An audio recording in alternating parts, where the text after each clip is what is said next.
Good morning, everyone. My name is Michelle Harpenow. I'm the Executive Director with the World Affairs Council, and welcome to Global Speed Networking with our high school and college students. Before we get to our panel, I would like to introduce Katherine Brown, President and CEO of Global Ties US. She's joining us here from Lake Tahoe. Welcome. The World Affairs Council is a member organization of Global Ties US, the largest and oldest citizen diplomacy network in the US, and we greatly value the opportunity to bring international visitors to this region through the US Department of State because of this partnership. She is also an adjunct assistant professor at Georgetown University's Center for Security Studies. And before joining Global Ties in 2018, she was a public policy manager at Facebook and also in residence as a Council on Foreign Relations International Affairs Fellow. Katherine, thank you so much for joining us today. Thank you so much, Michelle. It's a pleasure to be with you all this morning. I know there's not a lot of light where I am. The sun isn't quite up yet, but I'm here with my family finally after a crazy year we've all had. I had a baby in January and my family hasn't met my daughter. So we decided to pack up the car and spend the rest of the year here in California.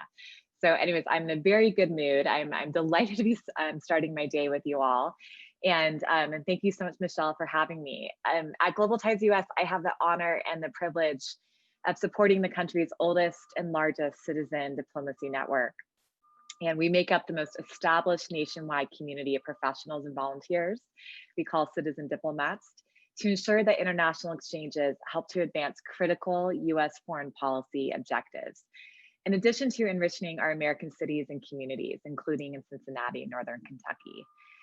Since you're all here this morning to learn about global careers, I'll share how mine started. And it started with an exchange program. It was a very humbling experience. I was 16 years old. I was in Denmark, where my colleague Bjorn was born. But I was from California. I was very homesick. I struggled with the winter. I really struggled with the language. And it was also the early days of the post-Cold War era. It was 1990s.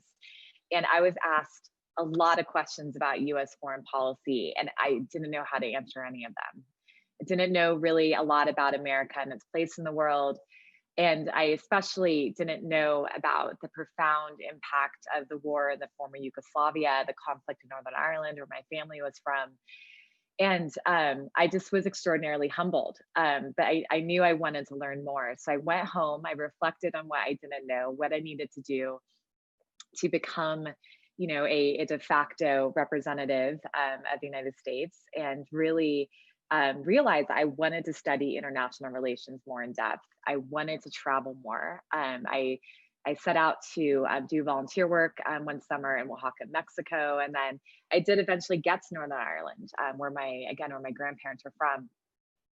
And I realized that feeling of failure that I had at 16, it wasn't failure at all. It was absolutely constructive to set me on a course to study international affairs. And I realized early on through all these exchange programs, the importance of relationships and of perceptions, and essentially how the international system is a social one. I know a lot of you probably study international relations and you learn about realism and you learn about hard power. And yes, that's definitely a component to how the world functions, but really it's a social system made up of people and ideas. And I realized that's what the career I wanted to set out for myself, is learning more about what brought people together and how could we build trust. And so I went on to have several jobs that just reinforced that again and again, that the international system is based on relationships, that it's not just transactional.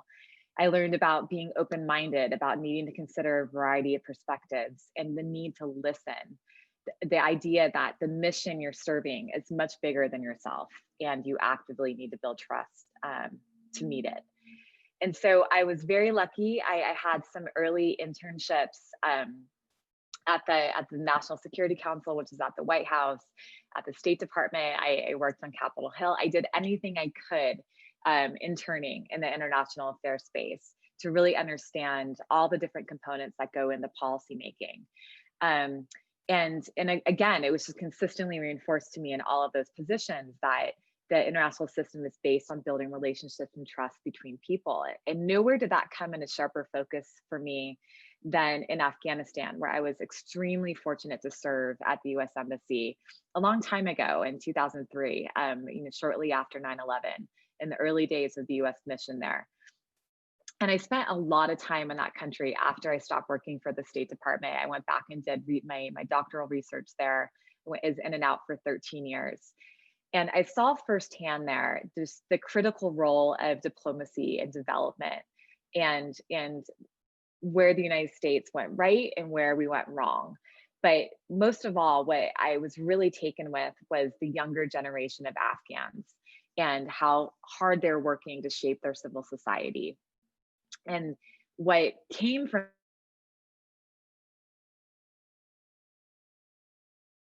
was how many of them were impacted by exchange programs, either like to the United States or to other Central Asian countries, to India, wherever else. They're then developing a peer set, then developing a network beyond their own country to help shape norms and help change how they were acted as professionals, and to give them that confidence, knowing that they were part of something much bigger than themselves, a global community, which is something incredibly profound.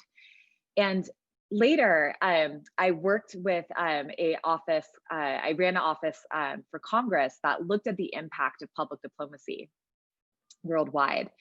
And I got to travel to a lot of countries, and I met with a lot of ambassadors. And I would always ask them, like, what is the most critical tool that you have, to build relationships with the public, with the foreign public that you're engaging with. And they would always say exchange programs. They always said the International Visitor Leadership Program, which is the program that we're privileged to support at Global Ties. But really, what was always most impressive for me was that I would speak with the alumni of exchange programs in all of these countries. And no matter where I was, if it was Moldova, if it was Brazil, if it was Indonesia, they would always say the same thing, that what changed their minds about the United States, what gave them what they found to be the most surprising, was all of the citizen diplomats they met when they came to the United States. It was people like Michelle. It was all of the resources and folks, volunteers of the World Affairs Council in Cincinnati, Northern Kentucky. They didn't realize really how generous Americans were. And that's what helped to bring America to life. That's what brought America into a multidimensional place beyond what they read in popular or the news media. And so that's when I really realized that, public diplomacy, international exchange programs, relationship building is what is absolutely critical to building empathy and trust in the international system. And so the work that the World Affairs Council Cincinnati, Northern Kentucky does through international exchange and global education programs, the work that all of you want to do one day to establish those relationships, to build that trust, that is the foundation, I believe, for how U.S. foreign policy is conducted. And in today's Speedworking event, you're going to talk with incredible professionals of all levels with globally focused careers in all kinds of fields, and learn how you can create a career in international affairs, not only through government work, but also through nonprofit organizations, education, private sector companies, from law firms to tech to healthcare. So for those of you in high school, don't just think that you need to study international relations. For those of you in college, don't just think your first job needs to be in traditional foreign policy space. That was my path, but there's many different pathways to having a globally focused career. And part of what I love in my job is meeting all these incredible citizen diplomats with so many different areas of expertise that matter, and that because they are transnational and there is a peer set abroad that is going to connect with you and understand America better because of the work that you do. So as I mentioned, Global Ties has 84 member organizations welcoming thousands of international visitors in cities and towns all around the country. And so you also don't need to live in Washington. You don't need to live, in a big coastal city to have an international career, especially if you want to go down the route of being an academic, which part of my career that I always loved. And I know you're going to speak with some incredible academics today. So representation of Americans and viewpoints from outside of Washington, D.C. are critical in driving the United States' relationship with other countries. And international relations, or really international relationships, show up in every field, and we need globally minded young professionals like you to lead the next generation. So the fact that you're already here and you're already interested is a sign that you're on an excellent career path. So trust yourself, work hard, seek out mentors. And when we can travel again, I encourage you all to travel. I encourage you all to challenge yourself. You'll get to know yourself in ways that you never imagined. And you'll also build the kind of resourcefulness that you need for global careers. I know that that's how my career started, with incredibly humbling experiences. I wouldn't trade them for the world. Good luck to all of you. I can't stick around for the speed networking event, but Michelle knows how to get a hold of me, and I'm happy to stay in touch if any of you have questions. Thank you so much, Katherine. I really appreciate you taking the time to be with us this morning. We are going to now begin our first round of speed networking. And I'm very excited that we have so many of wonderful panelists joining us today. So in order to get us started, I am going to ask our panelists to introduce themselves. I would like each of you to share with us today your name, title, organization, and then specifically what makes you global. And if you could do that in 2 minutes, I would really appreciate it. So Deborah Schultz is our first one. So Deborah, I'll ask you to start. I'm Deborah Schultz, president and owner of Transborders Solutions, a global company. It's a consulting firm that specializes in the development, never done before, new to market global projects in both the private and nonprofit sectors. I've worked all over the world. I have brought hundreds of, actually thousands of people to the Midwest, to my hometown of Middletown, Ohio, for an event I established when I was an assistant city manager there. And I have done a number of different kinds of things. I consider myself both a change agent and also an entrepreneur, because I decided, as Katherine was talking, to make an international career in the Midwest. And that is not quite as easy as going into a traditional field in bigger cities in the country, like, Washington, D.C., obviously, New York, San Francisco, some of the other cities. So I've done a number of different things over the course of my career. So why am I international? Because it was a strong strain in me from the very beginning. When I was in grade school, I was always fascinated with things international. My family didn't particularly travel, but as I got my 2 degrees, one of which was in public and international affairs, I became more and more interested in how I could interact with the world from the vantage point of the Midwest. And I think I've done that, and I'm happy with all those decisions I made that led me on international pathways. And I now have passed it on to my son, and I'll have some things to say about his education and perhaps yours later. Thank you, Deborah. And Francois LeRoy. Yes, good morning. And thank you again, Michelle and the World Affairs Council for inviting us. And I'm very proud also that NKU was able to once more sponsor this event. First of all, the name kind of gives it away. I'm French. I was born and raised, but I've been living in the US for quite a while now. I was trained as a historian, and more specifically as a historian of foreign policy and international affairs. But I now serve as the executive director for the Center for Global Engagement and International Affairs at Northern Kentucky University, and as well as the senior international officer for my institution. My international kind of where it started with me, I had a chance to reflect on that a few years ago. I was wondering, I was trying to connect the dots. I'm old enough now that I can look back and see how somehow, figure out my path. And I now realize that it has a lot to do with where I grew up.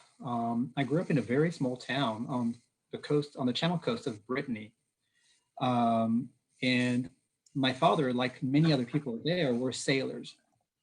And very early on, I realized that even though I didn't really get to travel much until I was about 15 years old, that I was from a very early age, I was very much exposed to the world through my father's journeys, but also those of my friends' parents or fathers. And so I was always kind of very much aware of how large the world and how complex the world was, again, through my own father and other friends' parents' experiences. And that's something that fascinated me. I was always interested in geography and history, and went on both in France and in the US to study kind of the history of foreign relations and international affairs And that's what eventually took me, to take a job at Northern Kentucky University, very happily so, and continuing to engage in my job at my own, level or the institutional level, doing a little bit what Katherine was so eloquently described as, promoting citizen diplomacy through the creation of academic exchanges and partnerships around the world. Thank you, Francois. And next we have Catalin Macarie. Good morning, everybody. I know it's early for many of you. You may not be used to wake up this early at this hour, but we're going to try to make it as engaging as possible. So my name is Catalin Macarie. I am coming from a long time international exposure. Myself, I was born in Europe, in Romania, in a communist Romania. Grew up in a communist regime for about 30 years. And then right after the change of the ties in Eastern Europe, where the Iron Curtain fell, I was fortunate and lucky enough to actually enter working with an international travel agency, supplying travel management packages for diplomatic missions, as well as the international companies in Eastern Europe, which at that moment, pretty much everybody who's who kind of like came to Europe, Eastern Europe, to open up the markets.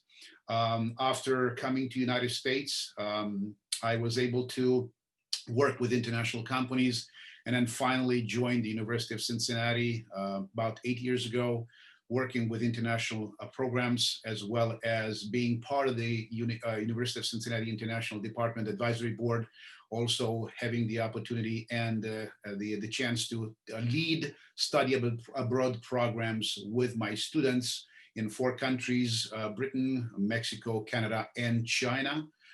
So therefore, I also have been founder, actually, professor of 2 international organizations at the University of Cincinnati, and the International Bearcats, as well as the Panda Cats. These are international organizations, student organizations, who are bringing international students with American students and then creating an opportunity for both sides to work together, to exchange information, to exchange cultural backgrounds, and so on and so forth. So in this case, I myself consider myself a global citizen, and then very much interested in bringing the international cultural awareness to as many American students as well as international students as possible. So thank you for having me today. It is a pleasure. Thanks, Catalin. And last but not least, Bjorn Schwarzenbach. Good morning, everyone. Thank you, Michelle, and the entire team at World Affairs Council for inviting us and putting together this awesome panel. My name is Bjorn Schwarzenbach. I am the Senior Program Associate for Virtual Exchange and Data Support at Global Ties US. Global Ties, as Katherine mentioned, is a public diplomacy partner and implementation nonprofit for State Department exchange programs, specifically the International Visitor Leadership Program. I'm very excited to be here, particularly because of my Midwestern roots. I grew up for the most part in Chicago. My connection to the Cincinnati, Northern Kentucky area is my brother's an alum of Miami University for the the planning department, city planning department there. I've been working at Global Ties since January of this year, so I'm fairly new to that side of public diplomacy, but my background is fairly multicultural. I was born in Denmark, where I lived for 5 years. My father's of a Swiss background. We lived in Switzerland for 2 years when I was younger, and my mother's South African. So when we, growing up, we had a lot of competing cultural components that I particularly value, especially now, since I'm older. I studied international relations at Seton Hall University in New Jersey. And that kind of, after doing a few exchanges through high school and university, I worked at in New York City. I interned in New York City at the Swiss consulate, doing public diplomacy programming. I've also worked at a World Expo in 2012. That was definitely one of the best summers I've ever had. If you've ever wondering what a World Expo is, there's another one next year, and Michelle's team can give you students, particularly college students, more information on how to become a part of that. Being a student ambassador there really opened my eyes to the role of collaboration, relationships, and exchanges, especially with how people communicate and work on issues together. I've also been lucky to work at the Olympics for 5 weeks. That was at the Winter Olympics in 2018, working on event management. And I got started career-wise in the trade show and marketing field, definitely a little bit outside of the international relations field, but that was right after university in Chicago, and that was for about 3.5 years. And that really that really set me up to go into implementing and planning programs at Global Ties. These are all what we do on our team that I work on. Virtual exchange is online virtual exchanges, either with high school students between Pakistan and the US, like the Springs Pac USA program, or working on some professional exchanges between Mexican and American law enforcement officers. I'm looking forward to speaking more and collaborating or discussing more on global careers with the rest of the panel. Thank you. Thank you so much, everyone. We're very excited to have all of you here. So I'm just going to kick it right off with our first question. And in our first question, I'm actually going to move to the second piece. So do you have advice for young people seeking a career in international work? What worked for you? And I'm actually going to start with Deborah, if you don't mind. So I have a couple of pieces of advice that really worked for me and worked for my son, who also was very interested in international growing up. I always say I had to get 2 master's degrees, and the first one was in purely international studies at George Washington University. But then after a while, I realized that if I was going to work anywhere but Washington and other places in the country, that I really could use another degree that had what I considered to be a more practical application. And that's when I got a master's in public administration. And that took me back to work at the local government level. And believe it or not, that's really what led me into my international work in the Midwest by establishing this Midfest International, where we brought, thousands of people from overseas to interact with US citizens in the Southwest Ohio, but specifically in this small town of 50,000 in Middletown. And we use the lenses of trade, diplomacy, the humanities, foreign guest homestays, sports, arts, performance, and a lot of things to do that. So I always say, if you're going to, and then I'll use my son as an example. So he has an undergraduate degree from Denison. And when he was at Denison, he established a very interesting double major for himself, which was East Asian Studies, Chinese language. And he coupled that with environmental work. And so that was really a very useful thing to be doing, is to having those two career possibilities, one that supported the other. And then when he went to IU, this also worked for him. He got a master's in public administration from Indiana University, and he was able to do a fellowship program with the government of Brazil in Brasilia for the summer. And he also did work in Guatemala while he was there, all while pursuing this master's degree in environmental work. So I think that's really important. And then the other thing, it sort of echoes Catherine's advice, which is some people have the ability to recognize opportunity when it smacks them in the face. And if you have an inkling of an idea, sometimes you can use your creativity and your entrepreneurial inclinations, which I think everybody has, and really create something for yourself. Well, but it's not always easy. But I think you have to be open. You have to be willing to, you have to train yourself in how to see opportunities and to ask for what you want in those opportunities. And the other thing is, I think joining international groups of all different kinds, whenever there was an opportunity to have international exposure in the Midwest, when I was living in here, or when I lived in Florida, when I lived in Kansas, I always took advantage of it. So there are lots of wonderful international organizations. I belong to Rotary International. I've always, since high school, been a part of the World Affairs Council, and there are lots of World Affairs Councils you can join. So any opportunity to interact with people from overseas, and that includes foreign exchange, which I wasn't able to do, but my son did in China. And then I also believe strongly in opportunities like the Peace Corps that send you overseas. So those are my two pieces of advice. Thank you, Deborah. And I'll stick to that same question. And I actually would love to hear from Francois. So again, do you have advice for young people seeking a career in international work? Sure. And I guess here, maybe this might be a little self-serving because this is one of the areas I kind of oversee at NKU. But it's, make sure that somehow when you go to college that you incorporate some kind of study abroad activity or experience or multiple study abroad experiences within your college career. All universities are set up to support such activities, and they can truly be life transforming. As we've heard others, say this already. I believe, Katherine mentioned this as well. And I know that it was true for me and my own children. So again, make sure that you, incorporate this within your career or academic career plan. In the same vein, I would say, try to study a foreign language. This is not something that is sufficiently emphasized, I think, in the American educational system, but I think it does open a great many doors as well.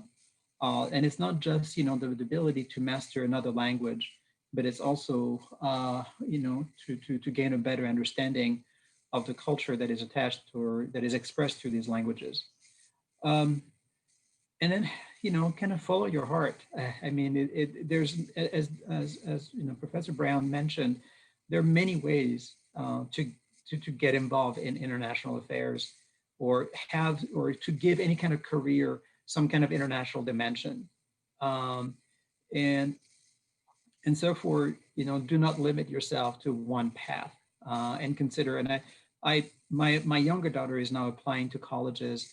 And actually, she is kind of operating a little bit the same way that Deborah's son did. I mean, she's kind of thinking in terms of majors, of combining things that, will reinforce that, because she does, one of the things that she wants to be able to do later on is she wants to be able to continue to travel and to have kind of this international career.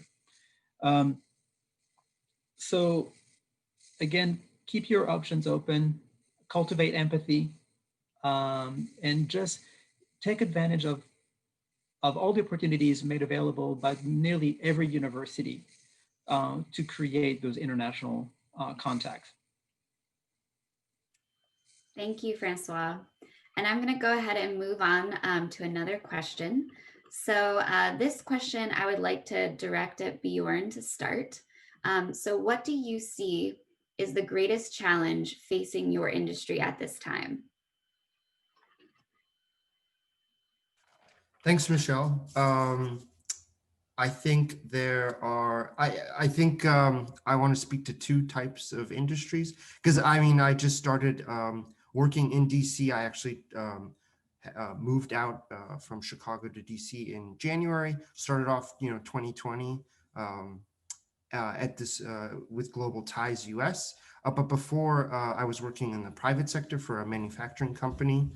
I focused on marketing and trade show management. So I think people today in social life, family life, and professionally, maybe we overlook the in-person, person-to-person meetings and collaborations. And now that everything's really virtual, it could be challenging to make those same connections. And, as students, you guys are also feeling that pinch where your education has moved online. So for the events industry, that's challenging because that's how meetings are made.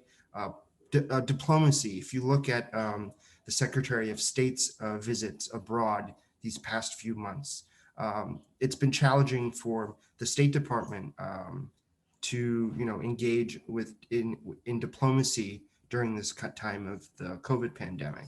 And then at Global Ties, we of course implement or help to implement the International Visitor Leadership Program, the IVLP, that the World Affairs Council and other community-based members across the country work to implement. That's been a challenge because now we haven't been able to bring in international visitors to showcase our amazing communities around the country. So moving that online digitally and having those meetings and bringing visitors in front of meetings and professionals across the country and professors in universities and research centers, that's a challenge. So, with my social media background a bit, digital, I'm comfortable with, but I think a lot of industries, whether in the public sector, private sector, whether you're a student, as you all are in the audience, it's a challenge. And I think it takes tweaking and experimenting to kind of figure out the sweet spot. And every circumstance is different. I mean, I'm taking a graduate class right now online. I took 2 over the summer. The experience is completely different because it's different people in the class, different professors, different topics. So just be patient and really take advantage of how everything is virtual. If I could just quickly speak, Michelle, the question before was, advice for students seeking international careers. And that's to go out, learn, meet people, read as much as you can, take advantage of everything your high school or university offers, especially with extracurriculars on campus. I had some great experiences in college doing something that I don't work with right now, but working with the One Campaign and the college chapter on our campus, doing advocacy work that really gave me some great skills. But you can really take advantage as a student now because everything's online. Pretty much everything is open for anyone to register, to learn, to meet with. People are more open now to getting an email from students, particularly, and saying, hi, I have a question, or I just read your book or your article. Do you have any advice? It's extremely even easier now than it was, when Twitter came on board, or, people were on Facebook or LinkedIn even. So definitely take advantage, get out there, get outside of your comfort zone a bit. And people are really receptive to students, you guys, wanting to learn more about what's available and around the world and in their fields. Thank you so much, Bjorn. Really appreciate that. And Catalin, I'm going to ask you also the same question, especially given your background in building relationships between our local region and China, and obviously your work at UC. So, Catalin? Thank you. Again, I'm going to start very quickly with addressing the prior question, 5 seconds. Be the most curious person you've ever met. Curiosity leads to progress, to discoveries, to everything. So if you are interested in international careers, just be curious, specifically in that field. I want to move back into this question that Michelle just asked me. One of the things that I can see, and I've seen for the last few years, very serious impact in the industry that I'm in right now, higher academics. I am the director of the first year programs for the college, the business at the University of Cincinnati. And the foreign policies of our country and the immigration policies, and then the ramifications into the education part, which means the capacity to engage, the capacity to attract, the capacity to really reach out to international students and then welcome them into our country, has been shunted, has been affected been affecting very seriously our international students groups and international students numbers. Frankly speaking, I'll give you a very interesting statistic, which is very striking statistic from where I stand. 8 years ago, in my cohort, the entire cohort of about 600 students, I had 114 international students. In the last 4 years specifically, starting with about 3 years ago, the numbers started to go down. About 4 years ago, I went down from 114 to about 40. Last year, I had 14 students from international countries. And this year, in my entire cohort of almost about 600 students, I have no international students. This is a very sad statistic to share with you all. And it's again, a reflection of the foreign policies of our government, as well as the immigration policies that have been implemented for the last few years. I'm personally, because I'm an international person myself in the United States, I'm not a big fan of how things have been handled from the Department of State, from the government perspective, from the foreign policies and everything else, immigration policies and the legislation. I hope things will take a turn in the near future, and the people will understand. First and foremost, for everybody to understand, and here's a couple of statistics since I've been working with the Chinese students for a long time, and I have a very, very strong ties, and I understand, and I also know the numbers. Usually, and for the last, I would say within the last 4 years, let's call it about 4 years ago, 4 or 5 years ago, Chinese students alone, so we were talking close to 500,000 Chinese students alone in the United States, in the higher academics, which were bringing into the US economy a staggering number, about $60 to $70 billion per year. That's only from the Chinese students, let alone everything else and everybody else. So just again, multiply that number, or make some brief calculations and understand the loss that our country has been taken on by not welcoming and by not working collaboratively and cooperatively with the international communities. Just economic loss itself that we lost, not let alone the cultural losses, the cultural exchange losses, the cultural competencies losses, the incapacity of my students to be in the same room and in the same environment with international students, to be able to speak about their cultures, to speak about the languages, speak about the food, speak about tradition, speak about music, what are they doing and everything else. This is one of the biggest losses that I would say. So yes, from my perspective, or where I stand, and also from what I do research, it is indeed one of the greatest challenges, our incapacity to bring back or to really welcome back a significant number of international students into our classes. Thank you, Catalin. And we're going to do a lightning round of one more question for everyone. We've been talking a lot about peace and justice. And so I'm just curious, and I'm sure our audience is curious as well, what does peace and justice mean to you? And then I'm also going to combine it with any quick advice on how people can get into your career specifically. So I'm going to go ahead and actually start with Catalin. So we're going to go backwards. So Catalin, if you don't mind starting, that'd be great. Absolutely. And peace and justice also is almost equals to fairness.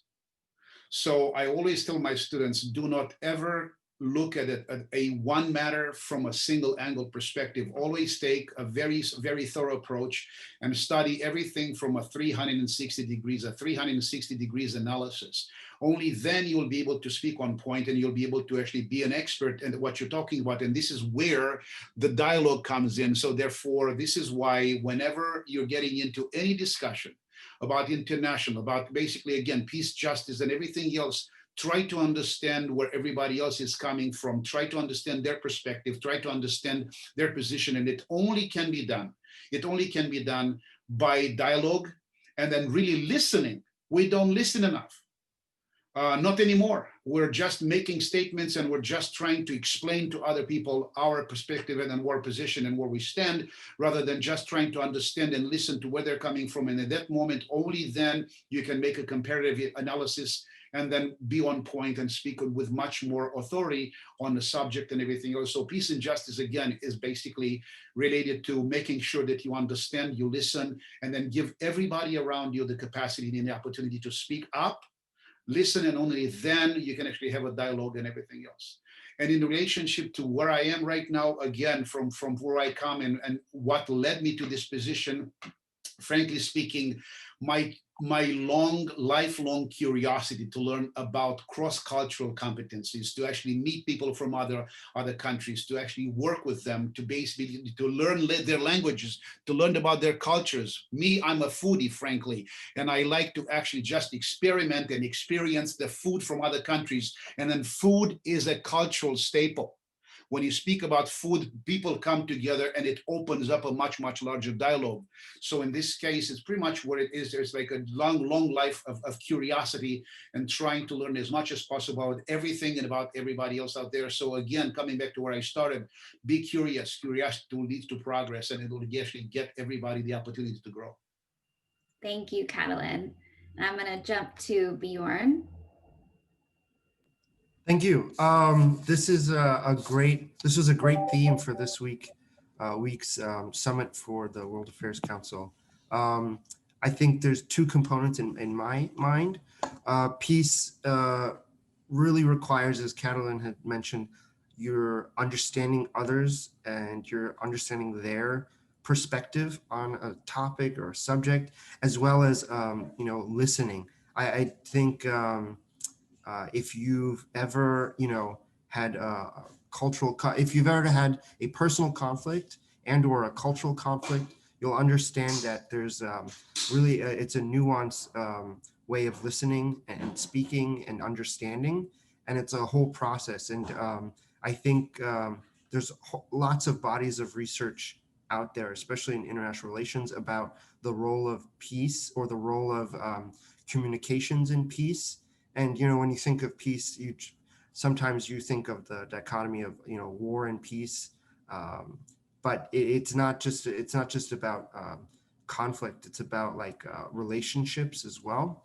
And I think for justice, I think there's the only thing I could think of is there's a lot of conversations this past summer about racial justice in the U.S. and the role of inter-community dialogue. In the U.S., it's been a fragmented summer, and some listeners might be thinking, I want to work in international relations, but how do I get to DC? Or I want to do an internship. How do I get to that internship? And my only point is that there are opportunities always available. One resource is the exchanges.state.gov. I did a gap year exchange through NISLE, through the National Security Language Initiative for Youth.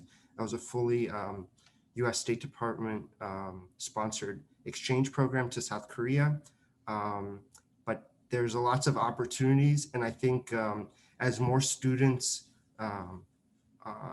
learn languages in high school and college, they're more, they also take part in more study abroads. We'll be able to, make sure that more students are able to take part in study abroads and these cultural exchanges. And one component of it is World Affairs Council in Cincinnati and Northern Kentucky and other community based members making these connections throughout the Global Ties Network. Thank you very much. And Francois, if you would like to go next.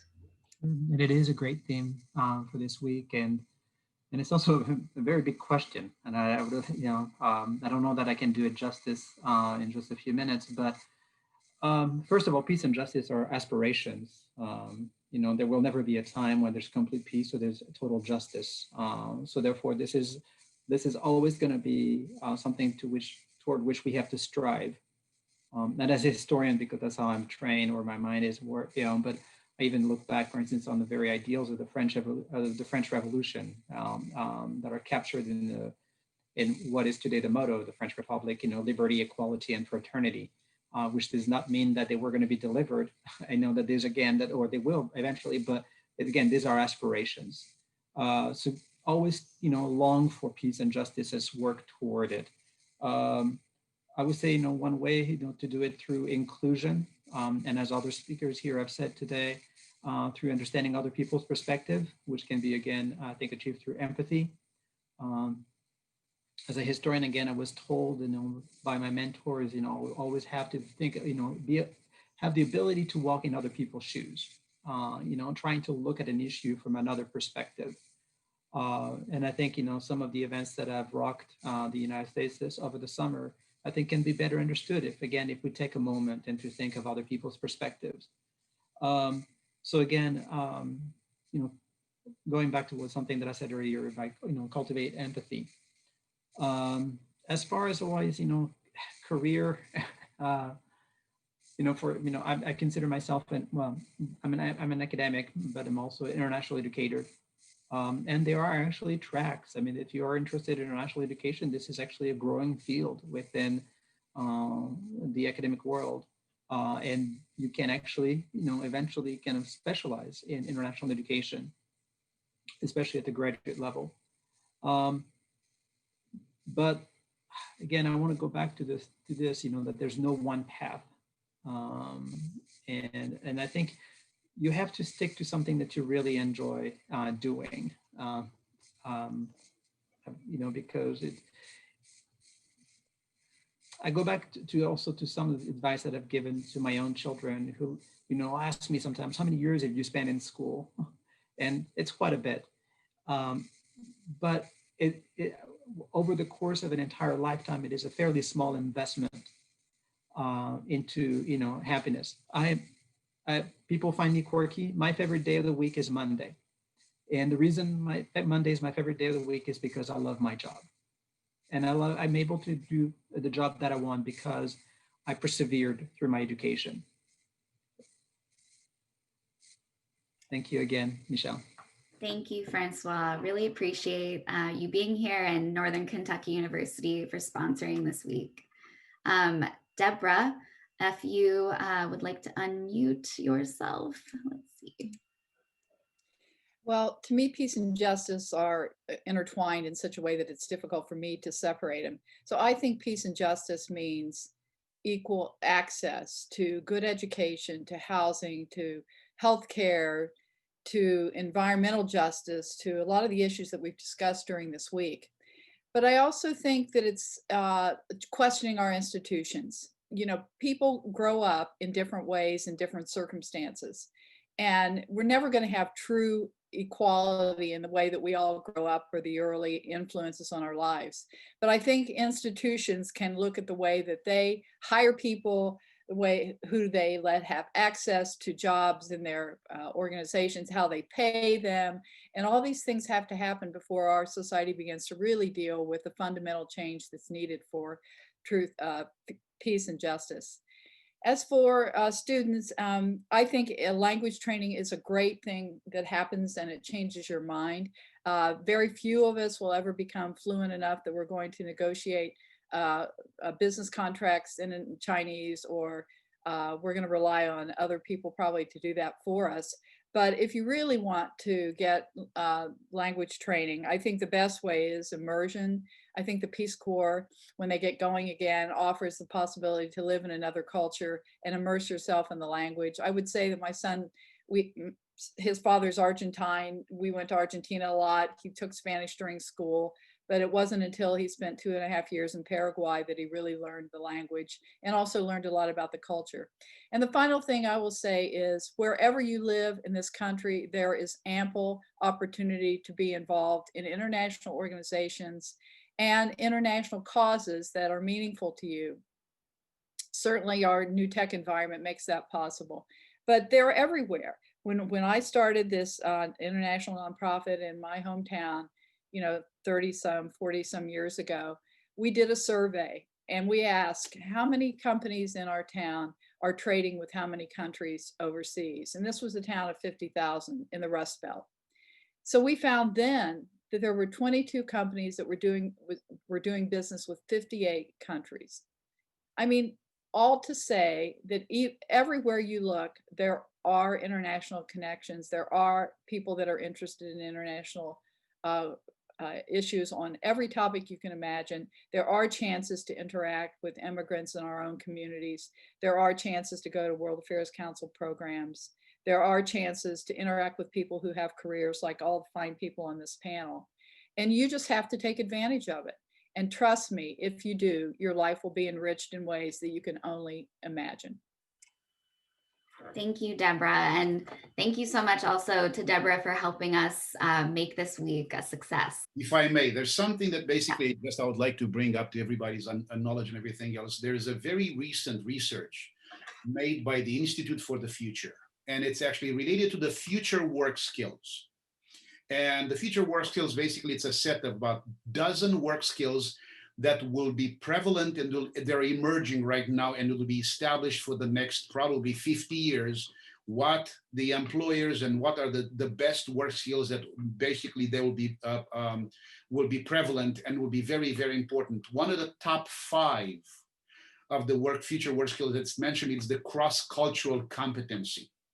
And the cross-cultural competency, as a definition, is the ability to operate in a different cultural setting.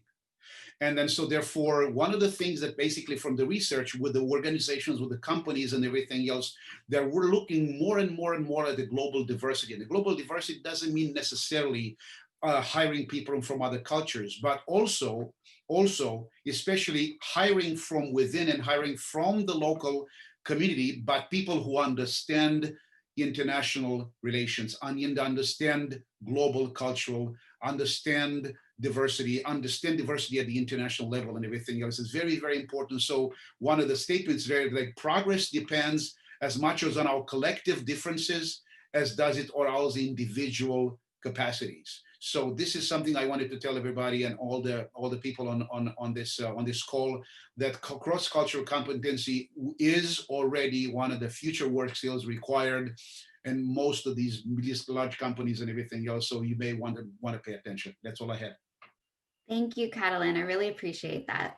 And again, one of those ways, as a lot of you have mentioned, is to get more involved with the World Affairs Council as well. So we're really excited. Again, thank you all so much for your insights.